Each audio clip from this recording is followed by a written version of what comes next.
말씀 묵상 8월 2일에 인사를 드립니다. 말씀 너무나 중요하죠. 하나님의 말씀.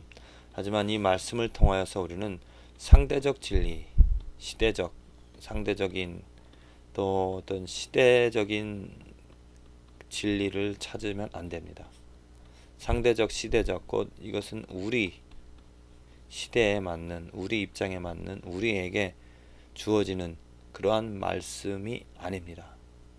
우리는 하나님의 말씀을 통하여서 절대적인 진리, 변하지 않는 그 시대나 이 시대나 절대로 변하지 않는 진리를 찾아야 하는 것입니다.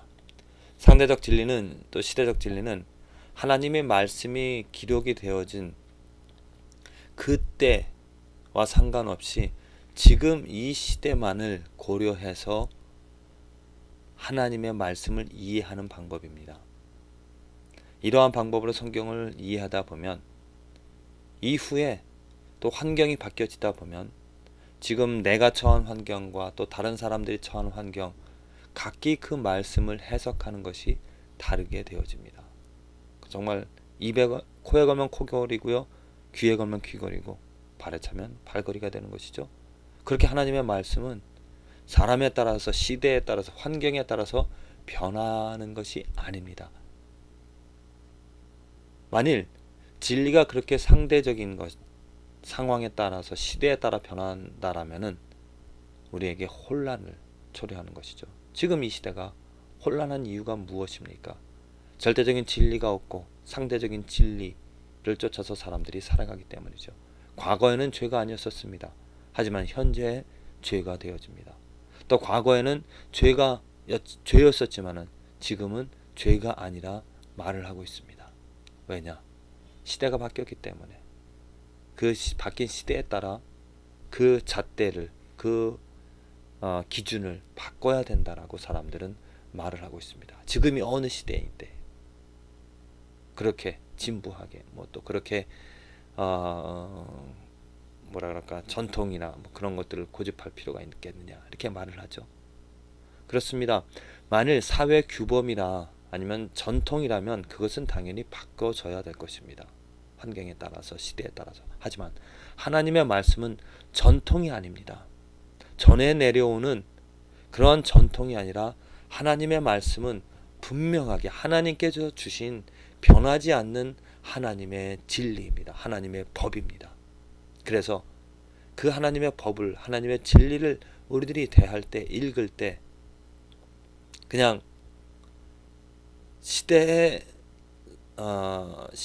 따라서, 그 상황에 따라서 말씀을 해석할 것이 아니라 변하지 않는 하나님의 진리가 무엇인지, 그때나 지금이나 동일하게 하나님이 통치하시고 하나님이 주관하시고 하나님의 뜻으로 이 세상이 이루어지고 있는데, 그때나 지금이나 하나님께서 원하시는 것이, 또 하나님이 어떠한 것을 바라시는지를 헤아리고 파악하여서 그 절대적인 진리를 가지고 살아가는 삶이 우리들이 당연히 하나님의 말씀으로 이루어 가야 할 그런 삶인 줄로 믿습니다. 예를 들자면 오늘 에레미야서의 말씀 가운데서 나 여호와가 말하노라, 너를 향한 나의 생각은 내가 아나니 재앙이 아니라 곧 평안이요 너희 장래에 소망을 주려 하는 생각이라. 자, 이 말씀을 만일 시대 상관없이 그냥 오늘 내가, 하나님 오늘 내게 말씀하여 주시옵소서, 하나님의 말씀을 듣겠습니다, 하나님 말씀해 주시옵소서, 이런 가운데서 이 말씀을 듣다 보면은 하나님께서 주시는 평안을 누릴 수가 있겠습니다. 좋죠? 위로가 되어집니다. 이 말씀을 우리 입장에서 이해하다 보면 우리는 무엇에 초점이 맞춰지는가? 너희를 향한 나의 생각은 내가 아는 재앙이 아니라 곧 평안이라는, 하나님이 내게 평안을 주시는 하나님으로 받아들이게 되어집니다. 평안을 주시는 하나님으로 받아들인다. 이 말씀을 무엇에 더 초점이 맞춰지다 보면은 사실 평안에 더 관심을 갖게 되어집니다. 내게 평안을 주신다, 내게 소망을 주신다. 하나님 자체보다 평안이라는 것에 그래서 내가 오늘 하는 일들 가운데서 살아가는 이 하루의 삶 가운데서 평안을 누리고 평안을 갖고자 한다는 거죠. 극히 인본주의고 극히 자기중심적인 말씀 해석이 되어집니다.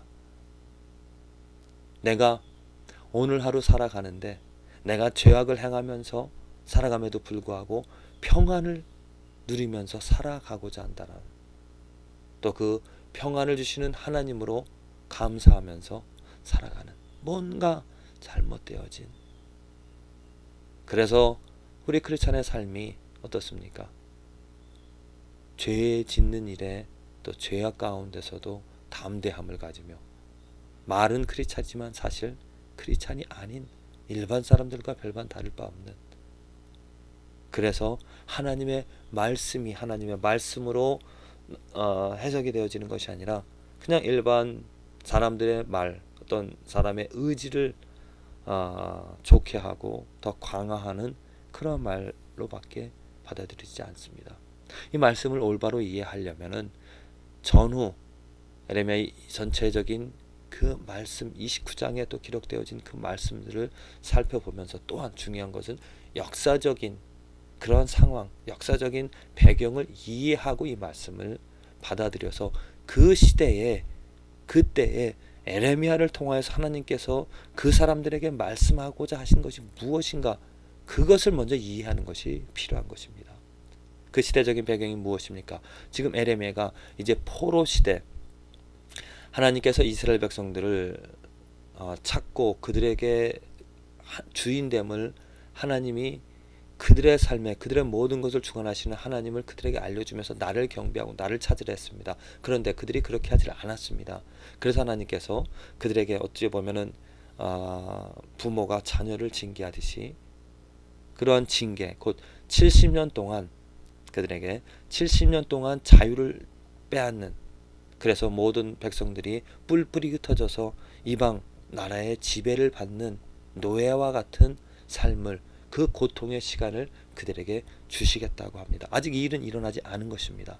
지금 이 말씀을 내가 여호와가 말하노라 너희를 향한 나의 생각은 내가 하나니 재앙이 아니라 곧 평안이여, 이 말씀을 하시는 목적이 무엇이냐면, 너희들이 재앙이라고 생각할 수 있겠지만은 이것은 재앙이 아니라 내가 너희들을 훈련하고 너희들을 돌아오게끔, 나를 찾게끔, 나를 부르게끔, 나에게 소망을 갖게끔 이제 70년 동안의 역사, 어두움의 역사를 너희들에게 주겠다.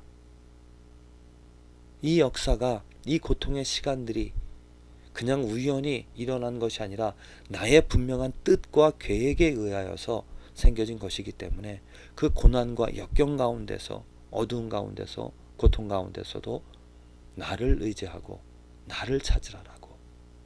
그래서 내가 너희들에게 소망, 어떠한 다른 것이 소망이 되어지는 것이 아니라, 다른 것이 평안을 주는 것이 아니라 내가 너희들의 평안이고 내가 너희들에게 소망이 되어진다라는 이런 말씀입니다. 그래서 이 말씀을 통하여서 어떤 변하지 않는 절대적인 신학적인 진리를 찾자면은 무엇입니까? 하나님이 역사의 주인이라는 것이죠. 그들이 경험하지 못할 일들을 지금 하나님께서는 말씀하고 계십니다. 이미 계획하셨다는 것입니다. 또 하나님께서 그 일을 또 70년이라는, 아주 구체적으로 70년이라는 그 기간 동안 그 암울한 어둠의 역사를 허락하시고 주관하시고 그들에게 주시고, 또 나중에 다시 70년 뒤에 그 백성들을 회복하겠다는, 그래서 이 역사가 나의 손에 의해서 이끌어지는 것이기 때문에 너희들이 나를 신뢰한다라면 평안이고 소망을 갖게 되어진다라는, 역사의 주인은 하나님이시고 평안, 소망의 주체는 하나님이라는 그런 말씀입니다. 오늘 내가 경험하는 일들, 하나님에 의하여서, 하나님의 뜻에, 하나님의 계획에 의하여서 모든 것이 이끌어지는 것입니다. 만일 내가 그 하나님의 뜻, 하나님의 계획에 순응하고 인정하고 동참하고 같이 한다라면은 그 하나님으로, 그 하나님을 평안, 그 하나님을 소망으로 여기면서 살아갈 수 있는 것이죠. 그 반대로 내가 나의 뜻과 나의 계획을 앞세워 가면서 살아가는 삶이라면, 설사 내가 나의 뜻과 나의 계획을 앞세워 살아가면서 하나님 이름을 부른다 하더라도 또 하나님께서 평안을 소망을 주신다고 하는 그런 믿음을 가진다 하더라도 그 하나님은 우상이 되어지는 것이고 내가 만들어낸 나를 위하여 존재하는 잘못된 그런 모습들이 되어질 것입니다. 부디 오늘 하루 우리들이 살아갈 때 먼저는 하나님의 말씀으로 정말 절대적인 진리를 찾아서 오늘 절 주시는 하나님의 절대적인 진리는 내가 역사의 주인이고 내가 평안과 소망의 주체라는 것입니다.